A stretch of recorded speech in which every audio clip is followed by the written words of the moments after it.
Chama cha Demokrasia na Maendeleo Chadema kimetoa maelezo mapya kuhusu chimbuko la msimamo wao wa kisiasa wa no reform no election.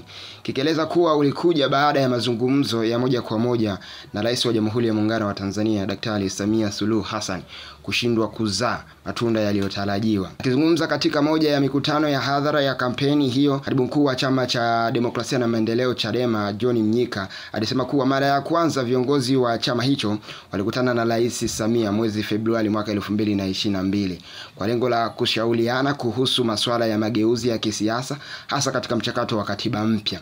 Mimi nilikuwepo, makamu mwenyekiti John Heche alikuwepo na mwenyekiti Freeman Mbowe alituongoza. Tulikaa naye mezani tukaeleza matatizo yaliyojitokeza chini ya uongozi wa Rais Magufuli, hasa kuelekea uchaguzi mkuu wa mwaka 2025, alisema Mnyika. Kwa mujibu wa Mnyika, Rais Samia alikiri wazi kwamba kulikuwepo na dosari katika mchakato wa kisiasa na kidemokrasia katika kipindi hicho. Chadema walibainisha hoja zao 11, lakini walisisitiza hoja mbili kuu: hoja ya kurejesha mchakato wa katiba mpya na kuhakikisha mabadiliko katika maeneo yanayohusiana na uchaguzi kufanyika kabla ya mwaka 2025. Rais Samia alikubali, akaagiza kunde tume mbili, moja ya Chadema na nyingine ya serikali, ili kushughulikia jambo hili. Tulishiriki vikao vya mwaka mzima, tulikuwa na matumaini, alisema Mnyika. Hata hivyo, chama hicho kilisema kuwa hali ilianza kubadilika mwaka 2023 ambapo kila hoja waliopeleka serikalini ilijibiwa kwa kusema kuwa isubiri mpaka baada ya uchaguzi wa mwaka 2025. Tunarudi kwa wananchi na kusema bila mabadiliko hakuna uchaguzi. Huo ndio msimamo wetu wa no reform no election, Mnyika alisitiza mbele ya umati wa wananchi waliokusanyika kwenye mkutano huo. Hiyo imekuja wakati ambapo Chama cha Demokrasia na Maendeleo Chadema kinaendeleza kampeni za kitaifa kusisitiza mageuzi ya katiba huru na tume ya uchaguzi na mazingira huru ya kisiasa kabla ya uchaguzi ujao. Katika hali iliyozidi kuweka serikali ya rais kwenye mizani, Chama cha Demokrasia na Maendeleo Chadema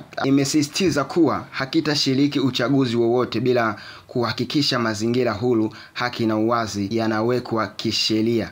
Hadi sasa serikali haijatoa tamko rasmi kuhusu hatua ya chama hicho kueleza hadharani mazungumzo yao na Rais wa Jamhuri ya Muungano wa Tanzania. Hayo ni maneno ambayo ameyatoa Katibu Mkuu wa Chama cha Demokrasia na Maendeleo Chadema wakati wakifanya au wakiendeleza mikutano yao ambayo wanaadhimia kuzunguka nchi nzima wakitangaza operation yao ya no reform no election, ambayo wanataka mageuzi kwenye masuala ya katiba na mageuzi kwenye masuala ya uchaguzi mkuu ambao unaenda kufanyika mwezi wa 10 mwaka 2025. Wewe una maoni gani kuhusiana na hii kauli ya Katibu Mkuu wa Chama cha Demokrasia na Maendeleo Chadema kwamba mwaka 2022 kikao ambacho kilikalika na Rais wa Jamhuri ya Muungano wa Tanzania, anazungumzia Daktari Samia Suluhu Hassan, kwamba kufanyike mabadiliko kabla hakuja uchaguzi mkuu ambao unaenda kufanyika mwezi huu wa 10 mwaka 2025, basi kuwa kuna mabadiliko ili uchaguzi ambao utaenda kufanyika uwe wa uhuru na haki na usawa ambao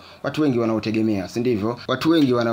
Si ndivyo? Wewe una maoni gani, mtazamaji na msikilizaji wa Mbayu TV? Acha maoni yako kwenye ukurasa wetu wa YouTube, tunatumia kama Mbayu TV, na kama hujasubscribe channel yetu ya Mbayu TV on YouTube, make sure unafanya hivyo ili wa kwanza kupata habari na matukio ambayo sisi tunakuwa tunayaweka humo ndani. Lakini usisahau kutufollow kwenye ukurasa wetu wa Instagram, tunatumia kama Mbayu TV. Pia usisahau kumfollow Mr. InfoJBs kwenye ukurasa wake wa Instagram, anatumia kama hivyo.